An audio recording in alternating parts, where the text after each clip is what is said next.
Bonjour tout le monde, j'espère que vous allez bien et que vous préparez bien vos fêtes de Noël. Et oui, elles se rapprochent à grands pas. Alors, j'espère pour vous que vous avez peaufiné vos petites listes de Noël afin de recevoir ce qui vous fera plaisir.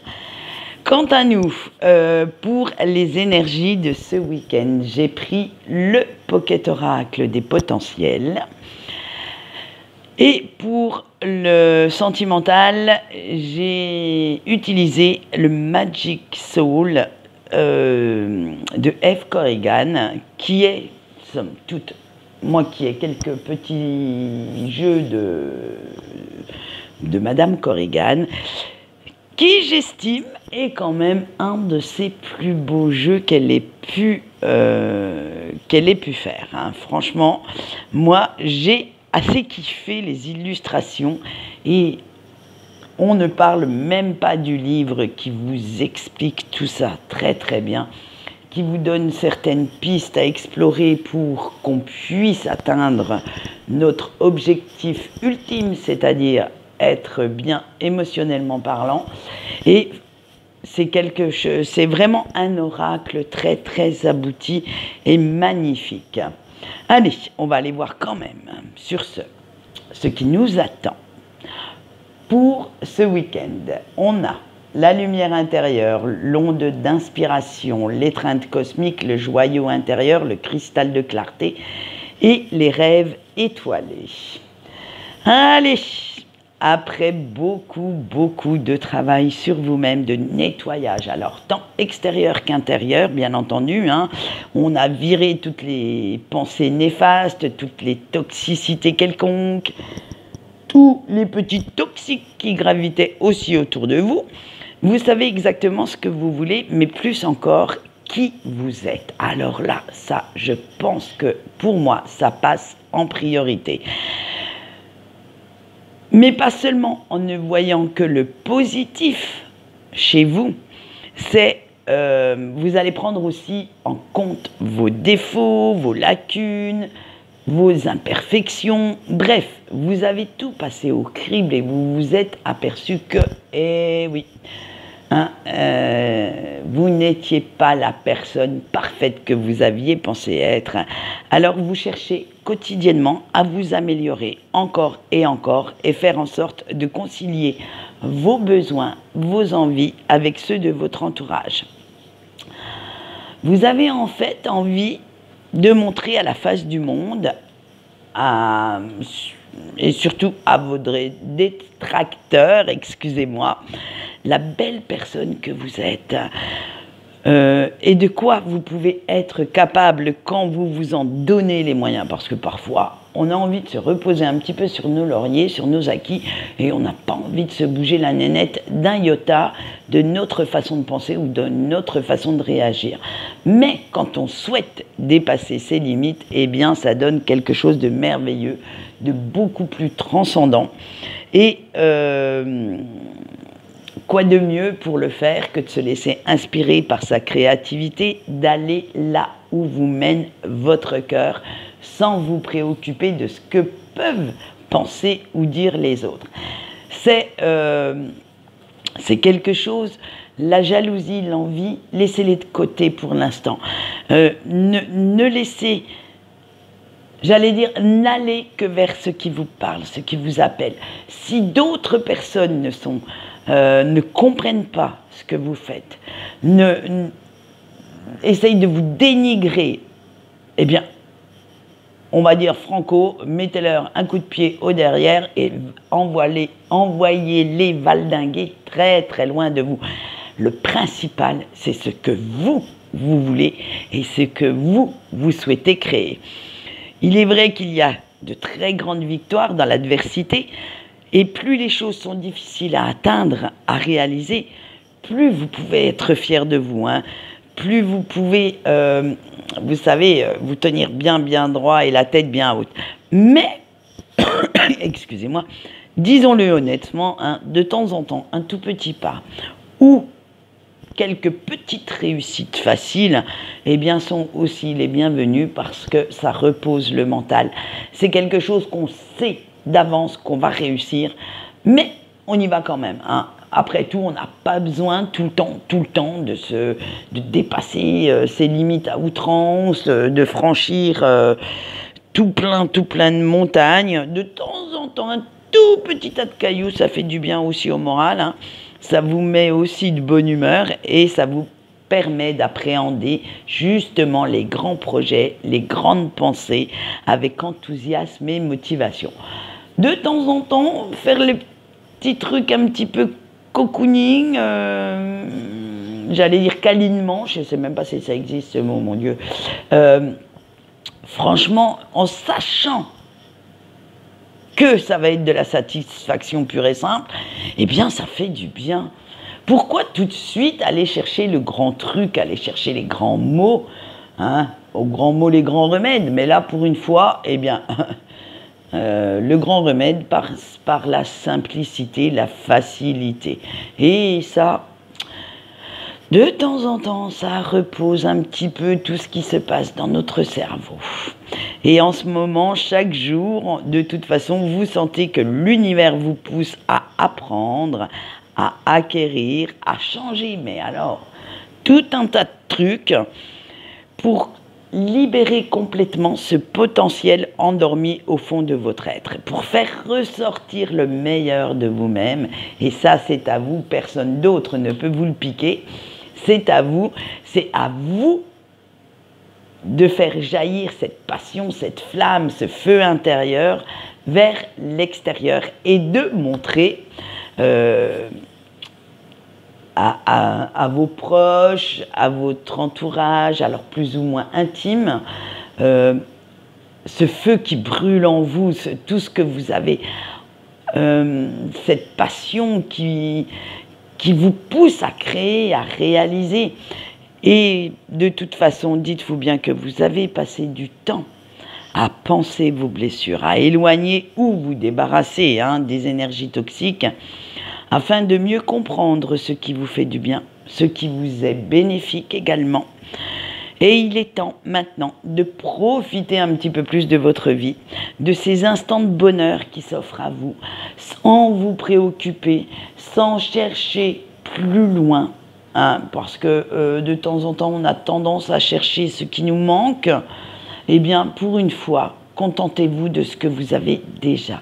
Si vous faites le listing de ce que vous avez, vous vous apercevrez que vous avez beaucoup plus de choses que vous ne le croyez, et en plus que ce qui vous manque est peut-être illusoire et peut-être, j'allais dire, aléatoire. Ça vous manque là aujourd'hui, mais est-ce que demain ça vous manquera? Peut-être pas. Donc, ne cherchez pas midi à 14h. Profitez de ces bons moments passés entre amis, en famille, avec vos enfants, avec votre chéri, alors I ou IE, et faites de beaux souvenirs. Profitez-en pour vous créer de magnifiques souvenirs par la suite, et vous verrez que ce sera beaucoup plus valorisant et beaucoup plus sain que de chercher à acquérir des biens matériels, à acquérir ou j'allais dire, à faire mieux que le voisin. Ça, on s'en tamponne, c'est pas le principal dans la vie, à part pour certaines personnes, mais bon, ça. Et après tout, vous avez bien assez galéré pour gagner le privilège de rêver un tout petit peu, de prétendre à un petit peu plus de douceur, de joie, en accédant ce pourquoi vous avez travaillé si dur. Et accessoirement, si vous pouviez réaliser quelques projets qui vous tiennent à cœur, ce serait pas mal aussi pour ce week-end. Alors, mettre en branle quelques petits projets ne veut pas dire laisser tomber les bons moments. Ça se trouve, au détour d'une conversation, peut-être dites-vous une virée shopping, vous vous apercevez, eh bien, que, comment dire, vous avez déjà pas mal de choses et que ça devient de plus en plus compliqué. Alors vous, je ne sais pas, mais moi si, pour les listes de Noël, ça devient de plus en plus compliqué. Et plus les années passent, plus j'ai du mal à trouver le cadeau qu'il faut à chaque personne, parce que je passe un temps incroyable à les choisir. Alors, parce qu'en fait, je m'aperçois que dans notre société de consommation, les personnes ont énormément de choses. Donc oui, choisir un cadeau, mais essayer de cibler le plus la personnalité, ce qui pourrait vraiment faire plaisir, même si c'est un cadeau à 2 balles. Qu'est-ce que ça peut faire tant que ça vient du cœur? Arrêtez de vouloir tout de suite sortir la carte bleue pour payer un cadeau. Faites au plus simple, faites au plus magique, j'allais dire. Allez, on va continuer pour notre sentimental et on commence bien entendu par nos petits couples. Allez, on a la rune de l'œil, on a la chance, on a la Kitchen Witch, la carte de Yule et le pendule. Eh bien alors, vous qui regardez la vidéo et qui êtes en couple, eh bien vous êtes en train de changer votre optique sur votre relation, hein, sur votre autre également.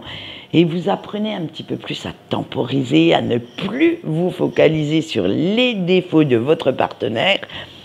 Mais vous avez enfin décidé de voir aussi ses qualités. Hein.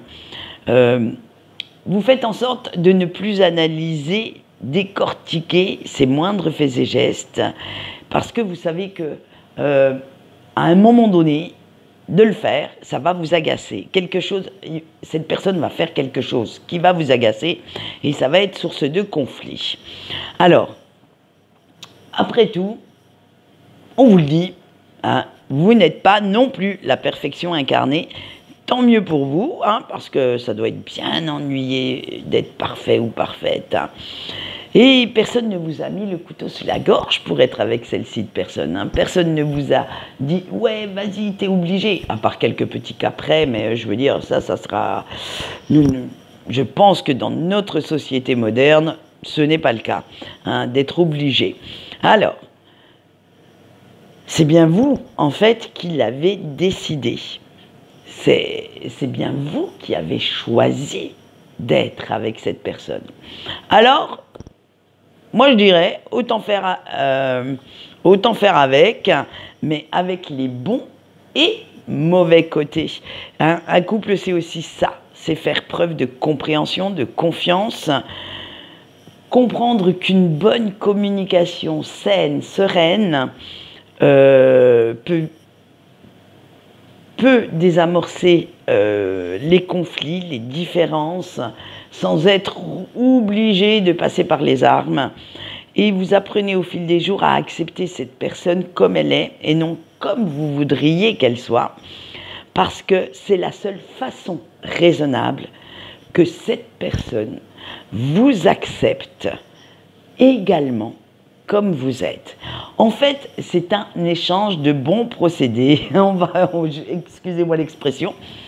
Mais si vous demandez à votre hôte de changer, pourquoi cette personne n'aurait pas le droit de vous imposer également ses volontés? Donc, si vous ne souhaitez pas que cette personne vous impose ses volontés, vous impose quoi que ce soit, ne lui imposez pas non plus. Vous pouvez en discuter de vos différences, discuter de ce que vous aimeriez que cette personne change dans son comportement, sa façon de penser, tout le tout-im, mais ne pas lui imposer. Un couple, ce n'est pas dominer l'autre, du moins, ça c'est, excusez-moi, ce n'est pas un couple, comment dire, serein, normal, dans la normalité de la chose. Hein. Après, si ça vous plaît, vous, d'être soumis ou soumise, chacun son plaisir là où il le trouve. Hein. Mais, en temps normal, dans une relation équitable, hein, nous allons dire ça comme ça, eh bien, il n'y a pas de dominant ni de dominé. Il y a deux personnes qui s'aiment, qui aiment se retrouver ensemble, et qui discutent de leurs différences, de leurs divergences d'opinion pour pouvoir marcher ensemble, faire route ensemble vers de merveilleux projets. Voilà, moi c'est ma vision du couple. Comme je dis souvent, s'il y a un dominé et un dominant, il y a forcément plus de pleurs que de rire. Et si une relation vous fait plus pleurer que rire, excusez-moi, c'est qu'elle ne vous convient pas. Donc, dans ce cas-là, eh bien, il n'y a plus malheureusement qu'une seule solution, c'est la rupture. Alors moi, là, je parle pour les couples, attention, qui sont tout à fait équilibrés, qu'il n'y ait pas de relation, de perversion, de domination, de tout ce que vous voulez en sion, hein. Après, si vous le voulez, ça c'est votre problème, mais j'allais dire dans la généralité des cas, c'est quand même des couples où toute action est équilibrée, où vous avez votre libre arbitre, vous gardez quand même une certaine liberté de penser, hein, parce que quand on est en couple, on ne pense pas comme un célibataire ou une célibataire, excusez-moi. Allez, on y va. On continue, en parlant de célibataire, on va aller faire un petit tour chez eux, tiens. On a la rune de l'homme, la rune des vagues, la magie de terre, le shadow work et la faux. Eh bien alors, chers petits célibataires, plus le temps passe, plus vous vous dites qu'il serait quand même bon de revoir votre vision du couple, de revoir votre définition de l'amour, parce que jusqu'à présent, eh bien les vôtres ne vous ont pas tellement porté chance, hein. Alors, vous allez vous remettre en question. Ça ne va pas être de tout repos, hein, il ne faut pas se leurrer, hein, ça va même vous chambouler sacrément émotionnellement, ça risque même, à force de creuser, de vous mettre complètement à plat. Mais, pour être tout à fait sincère avec vous-même, pour être honnête envers vos sentiments, vers ce que vous éprouvez, ce que vous ressentez, vous allez quand même devoir lister vos défauts, vous montrer totalement réaliste vis-à-vis de vos parts sombres. Et pour être honnête, eh bien ça risque de vous remuer intérieurement, d'être face à vos erreurs, face à vos blessures également. Mais malheureusement, c'est le prix à payer si vous voulez avancer correctement et ne plus subir vos démons, mais vous créez un avenir sentimental beaucoup plus serein, beaucoup plus harmonieux et lumineux. On ne peut pas faire du neuf avec de vieilles, alors j'allais dire faire du neuf avec de vieilles pensées ou de vieilles façons de réagir. Il faut, excusez-moi, pour qu'il y ait ce renouveau, il faut bien entendu revoir les bases profondes qui vous ont mené à ces situations sentimentales catastrophiques. Et pour ce faire, eh bien, malheureusement, il n'y a que ce temps d'introspection, que cette remise en question. Allez, on va aller finir ce sentimental par nos petits breaks. On a Existe en toi, les cristaux, les astres, l'Ugnazade, le joker trickster et la gibbeuse croissante. Que dire? À part que ce n'est pas facile d'aimer inconditionnellement la personne de votre cœur, hein. Parce que ça vous force à mettre de côté certaines de vos valeurs, mais en même temps, et oui, le mais est positif dans ce cas-là, ça vous apprend à aimer quelqu'un sans vouloir le ou la façonner à votre image et en l'acceptant entièrement tel qu'il ou qu'elle est. Et oui, vous ne pouvez pas aimer inconditionnellement en faisant changer votre autre. Et oui, non, il faut prendre le package en entier. Et cela vous apprend également à voir au-delà des apparences, au-delà de ce que cette personne montre au monde entier, et à vivre vos ressentis beaucoup plus intensément, à ouvrir votre esprit à ce que vous ne connaissez pas. Et surtout, cela vous fait travailler, cela vous fait comprendre et guérir en même temps. Alors là, c'est un gros boulot, hein. En même temps, la plupart de vos blessures, parce que l'attitude de votre autre, désolé de vous le dire, reflète la vôtre. Et oui, malgré que vous criez au scandale, que vous ne vous comportiez jamais de cette façon-là, malheureusement si. Puisque vous êtes en lien karmique, vous êtes en relation miroir. C'est-à-dire que ce que l'autre fait, vous, alors soit vous l'avez fait par le passé sans vous en rendre compte, ou soit vous avez toujours tendance à le faire. Et là, il serait bon un petit peu de rectifier le tir pour revenir à une meilleure version de vous-même, à une version 2.0. Alors, en même temps, ça vous montre ce qu'est le véritable amour, le vrai, le pur, le dur, vous savez, le truc qui prend aux tripes et aux entrailles, qui coule dans vos veines et que malgré tout le mal que peut vous faire votre autre, eh bien, vous pardonnez. Ça vous apprend à pardonner. À pardonner, alors j'allais dire tout. Mais je mets des guillemets, presque tout. Parce qu'il y a des choses, je suis désolée, on a beau être dans un lien karmique, on a beau être totalement obsédé, obnubilé, tout ce que vous voulez, en l'est, hein, par cette personne, tout n'est pas pardonnable. Et là, je mets le bémol. Personne ne doit pouvoir marcher sur votre dignité. Cette personne, malgré tout l'amour que vous lui portez, ne peut pas vous manquer de respect, ni vous faire subir des choses abracadabrantes. Je veux bien qu'on soit dans un lien karmique, qu'on ait l'amour inconditionnel qui coule dans nos veines, qui fait palpiter notre cœur, mais à un moment donné, il faut aussi, comment j'allais dire,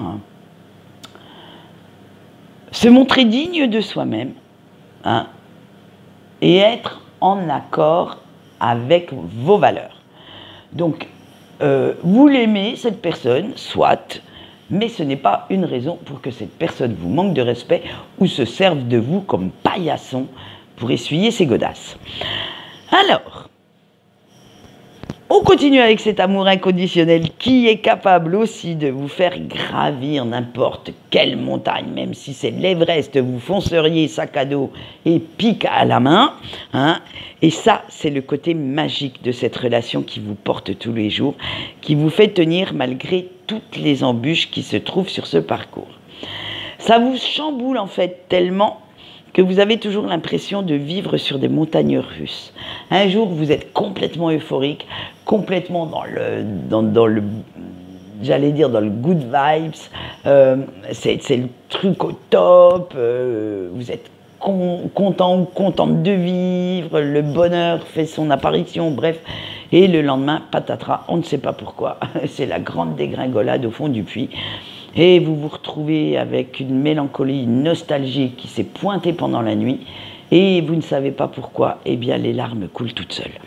Alors, en fait, ces émotions-là, elles sont hyper déstabilisantes pour vous.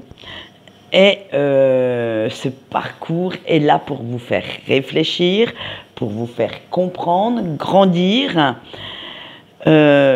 comprendre qui vous êtes et ce que vous attendez de la vie, ce que vous pouvez accepter ou non.